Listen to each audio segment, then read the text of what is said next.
Germany के chancellor Olaf Sholes ने संसद में अपनी सरकार का विश्वास मत खो दिया है, जिसकी वजह से अब जर्मनी में फरवरी में चुनाव हो सकते हैं।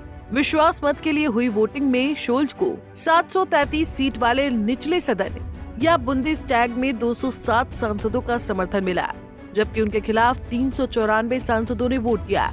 116 सांसदों ने मतदान में भाग नहीं लिया। ऐसे में शोल्स बहुमत के लिए जरूरी 367 के जादुई आंकड़े से बहुत दूर रह गए। अब ऐसे में एक सवाल उभरता है कि जर्मनी में ये नौबत आखिर आई क्यों? आइए आपको पूरा मामला बताते हैं।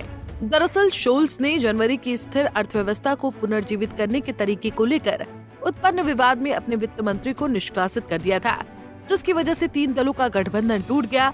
वहीं जर्मनी एक गहरे आर्थिक संकट का सामना कर रहा है। ओलाफ शोल्स के खिलाफ अविश्वास प्रस्ताव। जर्मनी की संसद में विश्वास मत सत्र के दौरान कुल 733 संसद सदस्यों ने वोट डाला। इसमें से मात्र 207 सदस्यों ने ही शोल्स सरकार के पक्ष में वोट दिया, जबकि इसके विरोध में कुल 394 वोट डाले गए। जर्मन संसद में प्रस्ताव पिछले महीने चांसलर शोल्स के 3 पक्षीय गठबंधन के पतन के बाद आया है। उल्लेखनीय है कि चांसलर ओलाफ शोल्स ने बजट और आर्थिक नीतियों पर असहमति के कारण नवंबर महीने में पूर्व वित्त मंत्री क्रिश्चियन लिंडनर को बर्खास्त कर दिया था। लिंडनर की प्री डेमोक्रेटिक पार्टी FDP ने गठबंधन से बाहर निकलने का ऑप्शन चुना था। इस ऑप्शन के चुनाव के बाद शोल्स के सोशल डेमोक्रेट्स SPD और ग्रीन्स संसद में अल्पमत में आ गए थे। जर्मनी के सामने ये राजनीतिक संकट ऐसे समय पर खड़ा हुआ है जब देश पहले से ही आर्थिक और इंफ्रास्ट्रक्चर से संबंधित चुनौतियों का सामना कर रहा है।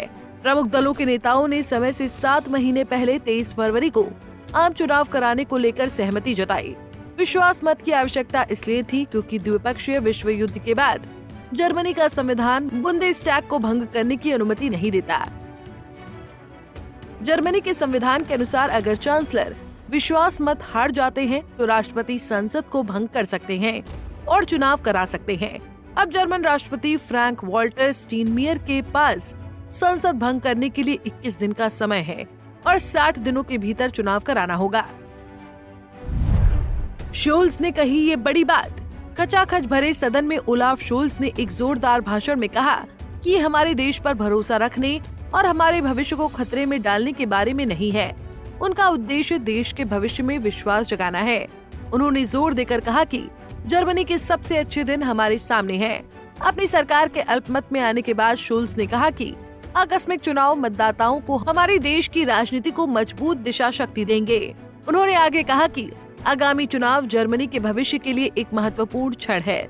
जर्मन चांसलर ने जानबूझकर संसद के निचले सदन से आग्रह किया था कि वो विश्वास न होने की घोषणा करें ताकि नए चुनाव शुरू होने की दिशा में पहला औपचारिक कदम उठाया जा सके।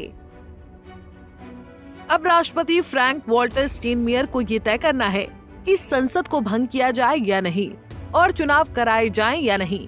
उनके पास ये निर्णय लेने के लिए 21 दिन है और चुनाव की योजनाबद्ध समय सीमा के कारण क्रिसमस के बाद इसकी उम्मीद है। संसद भंग होने के बाद चुनाव 60 दिनों के भीतर होने चाहिए। इस तरह देखा जाए तो यूरोप की सबसे बड़ी अर्थव्यवस्था और आमतौर पर स्थिरता का स्तंभ माने जाने वाले जर्मनी को अगले साल अचानक चुनाव का सामना करना पड़ रहा है। आनुपातिक प्रतिनिधित्व की जर्मन प्रणाली को देखते हुए सरकार गठबंधन में बनती है, जिसका नेतृत्व आमतौर पर CDU, CSU या SPD करता है। 2021 से शोल्स की SPD ने उदारवादी फ्री डेमोक्रेट्स पार्टी FDP और ग्रीन पार्टी के साथ एक असहज गठबंधन में शासन किया था। खैर, अभी देखने वाली बात होगी कि जर्मनी में चुनाव कब होते हैं और ये देखना भी दिलचस्प होगा कि जर्मनी की कमान कौन संभालेगा।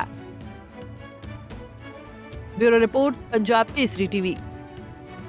हमसे जुड़े रहने के लिए हमारे YouTube चैनल को सब्सक्राइब करें और नई वीडियो की नोटिफिकेशन के लिए बेल आइकॉन को दबाएं।